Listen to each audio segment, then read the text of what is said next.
Everybody has an opinion. No, I don't think so. I employ that bloke for when gigs are going bad. You look incredibly rock and roll. How would you cook that? Be more entertaining. I'm glad you like that. It's a little bit of weed. Boom. There it is. Shake the room. Welcome back. Well, thank you. Yeah. I was in the studio before you, so. Oh, well, you should be welcoming me then. Yeah, well, welcome back. Is this our first on-air fight? Yeah, absolutely. You're just not putting enough effort in. Yeah. What can I say? I'm a lazy person. Are you a Gemini? I actually am a Gemini. Yeah, I knew it. You must be a Pisces because you're so fucking emotional. What did you just say? Anyway. Says. Are you a Piscean? Yes. Yeah, I thought so. Some of the best people are Pisces. I think the one of the co-hosts of Fool Me Twice can Bradford confirm. Oak's also a Piscean. That's right. Those fish people, man. It's a trap! I don't know. Whatever. Welcome back, guys. Welcome back. Sorry about the astrology there. Very on topic, though. Yeah, very on topic because I think that's part of our news. But anyway, let's get stuck into the news. The news. The Sydney Comedy Festival has put out its full program, and it's really scaling this year. It's going hard. And I recall when we did the one in Newtown, they're starting before the Melbourne International Comedy Festival finishes. They sure are. I believe they're starting on the 13th of April. Cutting a man's lunch. Oh, no. How dare they? But it's pretty big, their biggest program ever, with more than 400 shows across the entire festival. Headline names include Tiffany Haddish, love her, but also, interestingly, Richard Gadd, the creator of Baby Reindeer. I would like to report something. Did you watch that Netflix? I did, but I did not know that he was still active in comedy. Well, I think it sort of brought him back into comedy. I think he was sort of not in comedy, got a lot of traction from that. And here he is again. I've heard from a few players back in the day that he was actually pretty shit. Not the best. Okay. As a stand-up, I wasn't a fan of Baby Reindeer myself. Yeah. I think it was good that it showed that stand-up comedians do have a life outside of stand-up. Did he have a life outside of stand-up? He went to the pub and led some crazy chick on, even though he knew she was crazy, because he needed to feed his little boy ego. Well, if you recall, it was very Epstein-like. Do you remember there was the producer that kind of seduced him? And that's not good. It's not good. Not good, no. But I guess it's the name, right? So Richard Gadd had the show, Netflix, so people with curiosity will sell tickets. Yeah, absolutely. I wonder, I might check it out. Been shitting all over Richard Gadd, but maybe he's really good after all. Because he's just actually in the side room. I've invited him in on this podcast. Hey, here he is. Hey, buddy. I'm going to stalk you forever now. Oh. So all that was left to do was lie and wait. Can't get rid of me. Aussie comedy icon Pete Rosethorn is pairing up with his daughter, Frankie Rosethorn, who is on Triple J. I believe she's a DJ over there for a show Smooth and Wrinkly. Now I'm assuming Pete Rosethorn is the wrinkly? Yeah, look, I mean, that's a bit of an assumption, but Frankie looks like a nice-looking girl, so let's go with that. Smooth. It's not like smooth music, is it? It's like smooth FM. And then what's wrinkly music? Like dubstep. Anything on gold. So that's a father and daughter comedy act. I'm just going back in time, and I will add, Pete's a tall man. He's probably one of the tallest in comedy. Sure. Insider knowledge says he's 6'2", but it's like the weather. You know, looks like 6'2", feels like 7 foot. I reckon. Yeah. I think it's just the way he's such a lovely man, and when he talks to you, he kind of, because he is taller than most people, he does kind of lean over you like the bough of an old tree. Yeah. A willow, for example. Like Slender Man leaning in before he kills you. Yeah. Could be terrifying, potentially terrifying in heels. Yeah. Which I'm sure we can pull up a picture of Pete Rosethorn in heels, actually. Got to be one out there. Well, certainly he was in Rocky Horror Picture Show, wasn't he? He was one of the characters. Yeah. I believe so. Yeah, I think he was Riff Raff. Fellow Riff Raff. Yeah, that's right. I was Riff Raff in my show in Shanghai, of all places. He would have been the tallest Riff Raff ever. Wow. Yeah, absolutely. I was Riff Raff in Shanghai. It's called the Shanghai Time Warp. I don't think I can be sued at this point. No, it's quite some years ago. No. But, I'm 6'1". And you're not. Yeah, I was going to say you're 6'1". You're 6'1". Okay. Okay. Yeah. Did you have an artificial hump, or did you put it might have been a tea towel. Yeah, sure. If that's what you mean. But big budget. I did have makeup and a skull cap, so I was bald with silvery locks on the side, and the iconic look. Yeah, and then when I after the after party, I kept the outfit going, but I took the wig off and I was able to walk around. People didn't know who I was. It was great. Yeah, sure. Yeah, that riffraff was amazing. Oh. Sure. Some other famous father and this case son is Marty Fields and Morry Fields. Yeah. Yeah. Huge. Morry Fields, big in the, I would say, the 60s and 70s, and then into the 80s, and then a little bit of the 90s as well. And then his son, of course, Marty Fields, who is also a stand-up comedian to this day. He is, and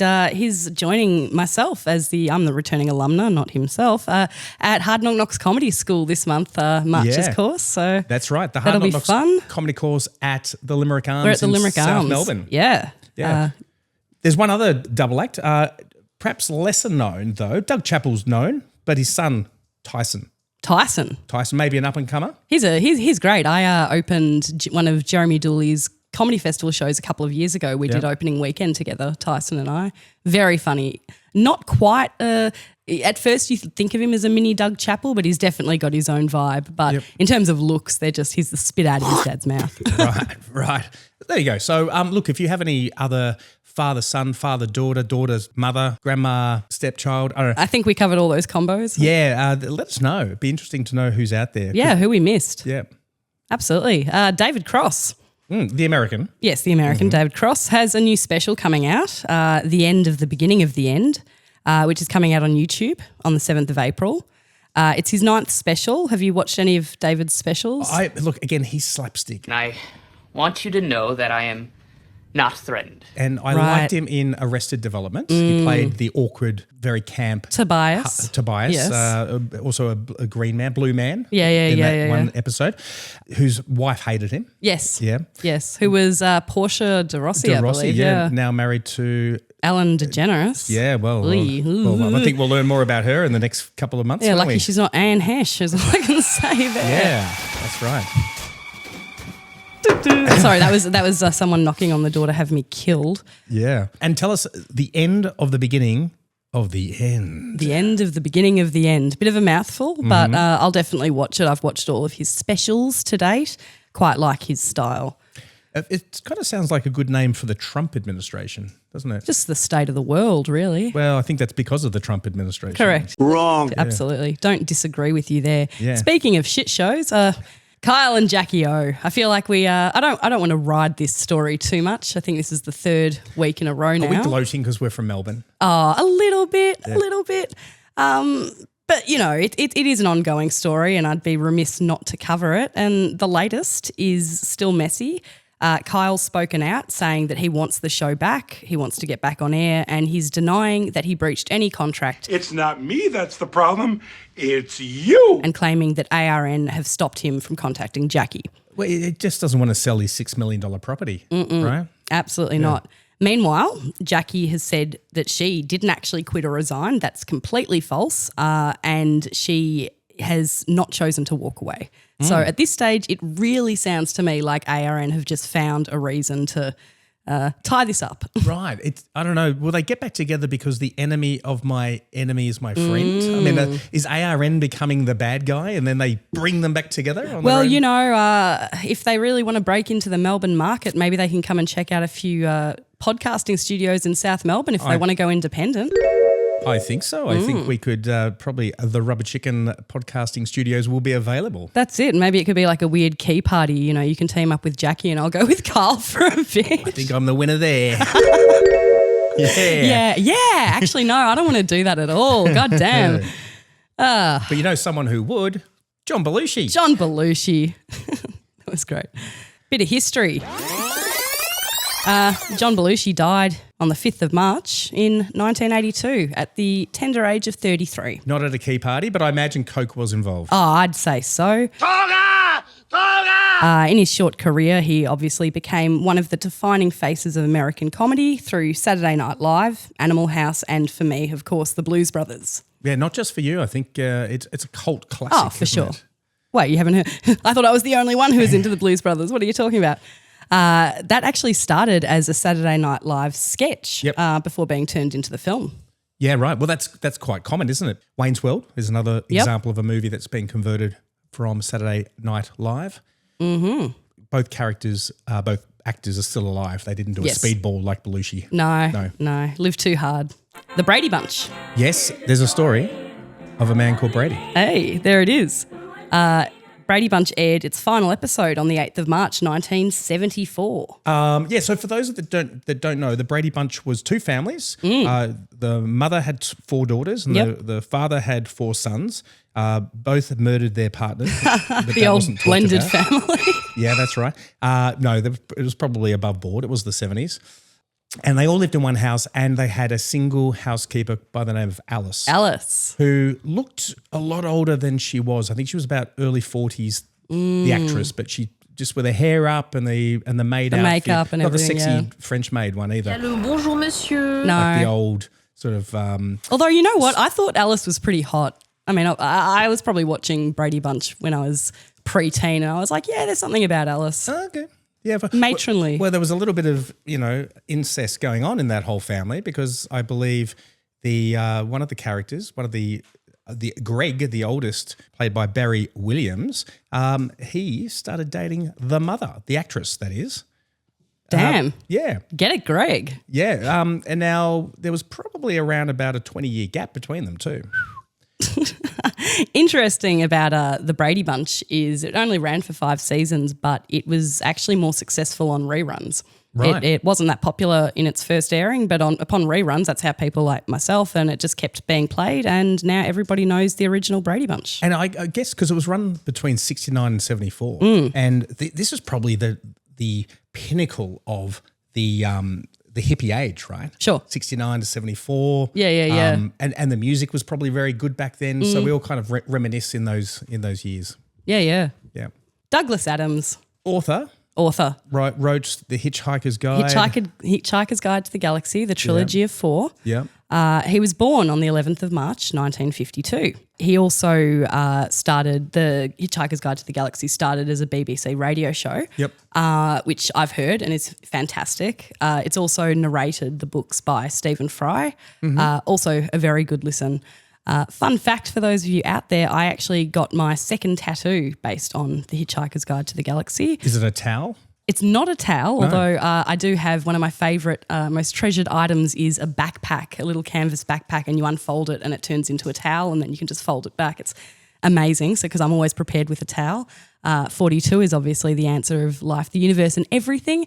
And on my thigh I've got a whale and a bowl of petunias that's from a part of the book where both appear in space and they have very different reactions. And for me it's sort of an analogy for life. So.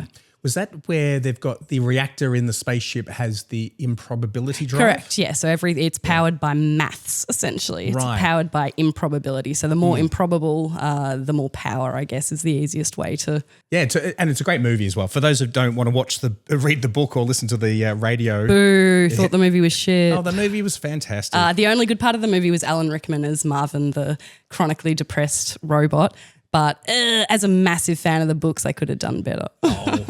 Disagree. I'm a hater. We're allowed to disagree, and that's it. Now we are in the studios here, the South Melbourne studios. Maybe maybe the studios are a little bit hot for you. Perhaps you need a beer. I think I do. I think I need a nice cold beer. And what have we got? Now I got this one. This one is actually from our first sponsor. Yes, that's right. Brew Manatee. Now, you know Dave Neats down at Brew Manatee. I sure do. Played for the Melbourne Demons, and he and his crew there make a fantastic number of beers. This is my favourite. So I have had this one before, but never out of a can, always out of the tap. And it's called The Mouth of Melbourne. Mouth of Melbourne. Now, it's a very lager drink. Yes. Some would say akin to a Carlton Draft. Sure. I don't want to get into trouble and say that outright. No. So I didn't actually say that. No, and the can is very pretty. It's a beautiful can. It's giving a bit, the colorway is giving a little bit of Confederate for me with the flags. Like I said, he played for Melbourne. Okay. So you can see a little bit of the blue and the red in there. Yeah, the maroon. Yeah. And this is a great beer. Now, the reason I'm bringing up, well, let's have a sip and I'll tell you the reason. Sure. And just as good out of the can. Exactly. And before we go anywhere, let's just say thank you, Brew Manatee, for bringing us back to the 375. We're back. We're back to the regular drink. We don't have to put anything in golf balls anymore. No, it's 4.5%, so it's 1.3 standard drinks. and 375. So it's a real drink. Well done. Now, the reason I bring this up is because Brumanity is hosting a little bit of comedy this year for the Melbourne International Comedy Festival. Yes. That's right. So Brumanity is one of the many venues across Melbourne, but this one in South Melbourne and the other one, Limerick Arms, also in South Melbourne, are running stand-up comedy. Great. So good on them. Yeah, beautiful. Supporting comedy across Melbourne. And if you do happen to drop into Brumanity, their rooftop is just gorgeous, beautiful views, really nice food as well. They've got these deep-fried pickles that are insane. Yeah. So, and because they've got their own brewery downstairs in the beer hall that they call, they've got some very interesting drops. Some of them taste like chocolate. Heavy beers. They've got some high alcohol beers as well. Yeah, so really strong and super friendly staff as well. So I don't say that only because they're our sponsor, but because I've been there many times because I live in South Melbourne. That's it. It's a great place, and yes, this beer absolutely tastes just as good out of the can. All right. Well, now that I'm properly hydrated, let's move on to our interview, Moz. Yeah. Well, talking about comedy, and I'm going to say it, the Business of Comedy Conference. Hey, let me take a drink. I think I'm going to have to take a shot every time we hear that one as well. That's right. It's only a couple of weeks away, probably about 6 weeks away now. And Ken Cantrell. So Ken Cantrell is the founder of Zentrix Australia. It's a animation studio. So when I say animation, probably you're thinking cartoons, and you'd be right. He does do a lot of cartoons, kids' cartoons. Yep. Think Bluey, but also think 3D as well. Yeah. Okay. Cool. And Ken Cantrell is one of our speakers at the conference, and he'll be talking about how animation and comedy are going to help revitalise Melbourne. Awesome. Because there's actually quite a lot of animation studios here in Melbourne, and he's going to be talking about two of his particular animations. One's called Snick and Willow, which is all about cricket, and the other one. I'm all glugging up because of the beer. And the other one is called Peggy and Molly. Ah, I know Peggy and Molly. Peggy and Molly, a magpie and a dog. Yeah, very cute. Yeah, cool. Absolutely. And their animation. Now, the thing about Peggy and Molly, more so than Snick and Willow, is that the voices are real people, not AI, and they're all comedians. Yes. Yeah, so we're going to hear a little bit about that and Snick and Willow right now. G'day, Ken. How are you? Yeah, good, Morry. Thanks for you having me on. Well, very good. Thank you, Ken. This is, we've bumped into each other a few times in different spaces, but always in relation to animation. Yes, we have crossed paths several times independently. So I think this is the most exciting crossover. Yeah, absolutely. The Business of Comedy Conference with animation as one of the panel discussions, I think is very important. And to give the audience a bit of context, you've got one very successful animation that's out there already called Snick and Willow. So Snick and Willow is a TV show that I thought up back in when I was 50 and I was in Delhi, and I saw the magnitude of how cricket has impacted that country. And I came back and wrote a show, obviously called Snick and Willow. Yep. Snick is a little Indian boy, and Willow is a little Victorian girl. So Snick and Willow joined forces to embark on a Indiana Jones / Da Vinci Code type quest to bring back or to find all the stolen artifacts that are all cricket related and bring it back to the club. And once all the artifacts are back at the club, then there's a covenant put onto the ground and their club that can never be sold or developed. Now, one of the other things that's led from this is a comedy specific called Peggy and Molly, which is about a magpie and a dog. And this is moving very quickly, not yet produced, but I believe you've already lined up a number, and this is what you'll probably be talking about at the Business of Comedy Conference. You've got a number of voiceover comedians or comedians who are voiceovers. Yeah, so Peggy and Molly was all over the internet, and it still is, probably 2003, 2004. Mm-hmm. It's about a magpie called Molly and a staffy called Peggy. And the owners, Juliet and Reese, found a fledgling little bird on the ground. They'd been kicked out of its nest, and they, after some time, they actually waited for the mum to come back and collect it and look after it, but that didn't happen. So they took they took it home and took it home and raised it, and it ended up being raised by the milk of Peggy, who was then pregnant with Ruby. And the magpie actually thinks it's a dog. Yeah. So, but the magpie Molly, he's allowed. Well, they thought it was a she. They called her Molly, and then they found out it was a male. Right. So we went with the Molly Meldrum Yep. angle. Molly's free to fly anywhere, go outside, come back in, doesn't leave, barks like a dog. Yeah. So I saw this on the internet. I thought this is a wonderful story. Yeah. So it took me about 6 months to get the rights to Peggy Molly. Yep. So now we're in production of a 3.5-minute teaser. Yep. Which is a very long teaser compared to what we do originally. It's attracted a heap of attention. I sort of started thinking about the incidental characters and the secondary characters, and started building personality and character traits that would be directly connected to a cast that I really wanted. So got a designer, a little dog called Sarge. Sarge is now being voiced by Lawrence Mooney. Then I had an offsider called Wolf, which is an Irish wolfhound, and he's now being voiced over by Jamoan. Now we've got, as I said, we've got Jamoan, we've got Jane Hall, we've got Lawrence Mooney, Ross Noble, the Umbilical Brothers, Bev Killick, Ben Price, and our wonderful illusionist Constantino.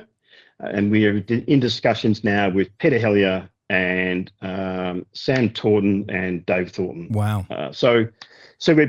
My idea was to pack this series or this project with great Australian talent. Yep.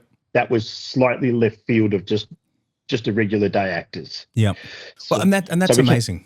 That's fantastic, because it also highlights that comedians, we know them as stand-up comedians during the Melbourne International Comedy Festival, but there's a lot more to just performing stand-up. There is, as we've just heard, animation voiceovers, which, of course, stand-up comedians are probably quite suitable for, given that they're very good at repeating lines.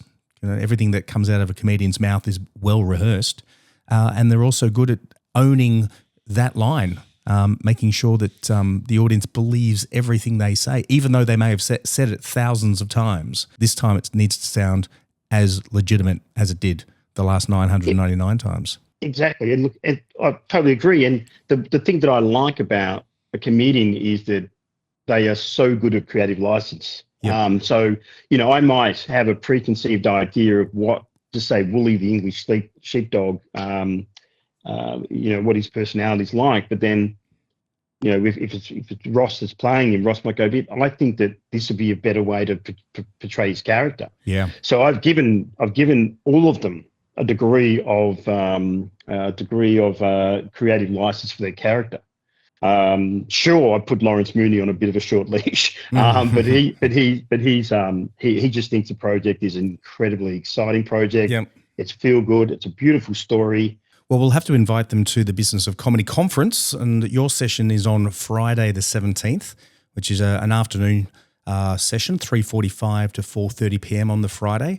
And you'll be sitting next to Amanda Spagnolo from Princess Pictures / Princess Bento, and Matt O'Neill, who's an interesting character because he is a stand-up comedian and an animator, and someone who literally makes animations for businesses.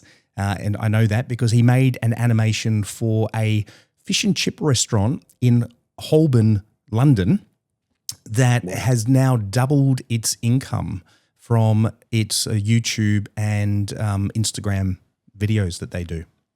All right. Well, Ken, thank you very much for giving us a little bit more insight into what you'll be talking about at the Business of Comedy conference. Again, the topic is, will comedy lead the next animation boom in Melbourne? And, with Peggy and Molly, I think that hopefully is the case. Well, look, if Peggy and Molly can't do it, then with all those incredibly talented comedians, then I'm not sure what can. But we have the animation well and truly down the track. I'm really hoping to get the theme song done. There is a bit of an announcement around that if I can get this particular conversation over the line. Mm-hmm. Very, very well-known Australian kids brand. Mm.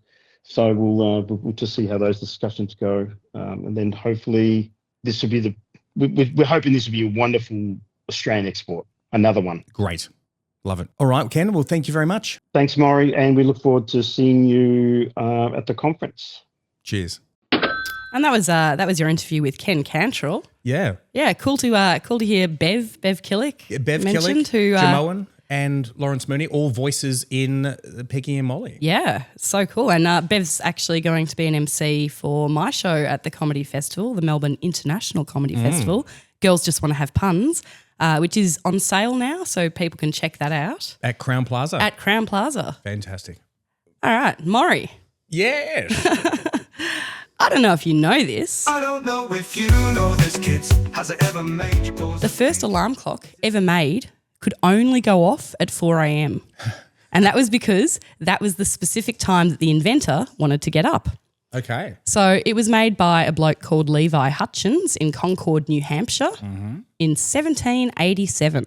It was not adjustable at all. Even if he wanted to change his get-up time, he could not.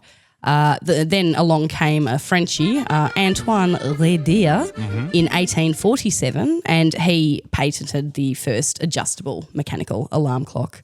But yeah, I just thought it was really funny that this guy, and imagine whoever inherited that alarm clock, you know, his kids or grandkids or something, and they can only get up at 4 a.m. That's very strange. Couldn't you just set the time back? So it goes off at 4 a.m. So Whoa. you set the time backwards, then 4 a.m. becomes Oh my 7. God, you cracked it. Damn, what is this? What am I doing in this podcast? I should be running God, the government. Get him out of here, guys. That's crazy talk. Well, there you go. If only he had such a forward thinker at the time. Yeah, literally forward thinker. I'm just wondering, because when you mentioned that, I thought, well, maybe they could just send it to Perth because they're 3 hours behind us, you know? Yeah. Yeah. I wonder if did the first sundial, the first sundial would have had its own alarm, would have been a rooster, right? Yeah, sure, Yeah. sure. Rooster that knows how to tell the time, I guess. Coincidentally, at the same time the sun comes up. Well, there we go. So I did not know that. Funny that. Funny that. Speaking of funny that. Well, I guess you had to be there. Yeah. Well, we'll see. Funny in the moment. So I have a new funny in the moment. It's on point too because everyone's looking at the petrol prices. Oh my God. The one just next to our studio is hitting what $2.30 or something around there for the premium, and I run on diesel and that's not looking good at all. So I will be walking to work. Yeah, my Hilux is just going to be sitting there for a little bit. Yeah, that's it. Does it make sure that you've got a lock on the petrol cap? Oh yeah, for sure. The reason I bring that up is because I had a little bit of a funny in the moment. I was down on Hoddle Street here in Melbourne and was with the wife, and we were driving. I was driving her to her event, and I was going to drive to another venue straight after. And I pulled into the Shell petrol station there and was filling up. As I went to pay, I walked into the Shell petrol station booth where all the food and everything is, and there were a couple of people standing next to the coffee machine. You know, the $1 coffee that the servos run. They're pretty awful. Now, interestingly, they were both in suits, man and woman. They were both in suits, pant leg suits. Wow. And the woman was in pants too. Correct. God. And they were both wearing the hat, that 1950s fedora. Right, like a news.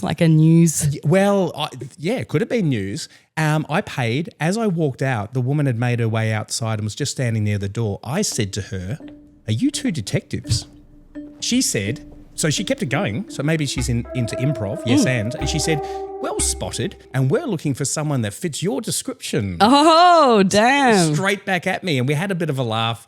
And I got into the car. Now, the reason I mentioned my wife in the beginning of this story was because I got into the car and then they weren't even in a car. They were just walking down Hoddle Street, these two detectives from the 50s. And they walked in front of the car, you know, about 10 metres in front. And they both turned around and they both waved at me. And then my wife looks at me like, what has just happened? What did you do in the servo? Exactly right. And I just said, I just called them a detective. So I got a double laugh because she laughed at my recounting of the story. There it is. And now I've added on that triple layer of Laughter. You've got the laughter cake. Yeah. Chuck it in the oven. It's done. There we go. So yeah, I reckon that's funny in the moment. I think that passes. I'm going to say that's funny in the moment. A shout out to the 1950s detectives wandering around looking for a scoop. Yeah. at 9 a.m. in the morning on a Tuesday. Yeah. Hope they got something good. You had to be there. Well, that's been us. I'm hoping I'll be a bit better. I'm still a bit unwell. If anyone else out there's got any remedies, I've tried beer. I've tried not listening to my doctor. I'm all out of ideas. So if anyone's got another one, I probably won't listen to that either. Well, time will tell. I think that's the reality with all things. I think as long as, from what I've been seeing with the news, as long as I'm not doing a massive speedball or anything, I should be good. And you haven't made any enemies, so you'll be fine. Not recently. You won't depart. You won't disappear. No, I'm not on. I think you'll find that. In fact, when the Epstein list came out, did you search yourself just in case? No, I did not. I sure did. I searched a lot of people. You never know. One funny little tidbit. A woman found herself in the Epstein files because she was speaking at an International Women's Day conference, and it wasn't a big conference or anything. No. She wasn't a known person, but they were just sort of shitting over it, being like, well, maybe we should make a Men's Day conference, and her name came up, and she was like, what the Anyway, crazy. So go out there, guys. Get on Gmail. See if you're in the files. You never know. Until next time. All right. We'll see you later on This Week in Comedy. Be more entertaining. I'm glad you liked that. I just did a little bit of weed.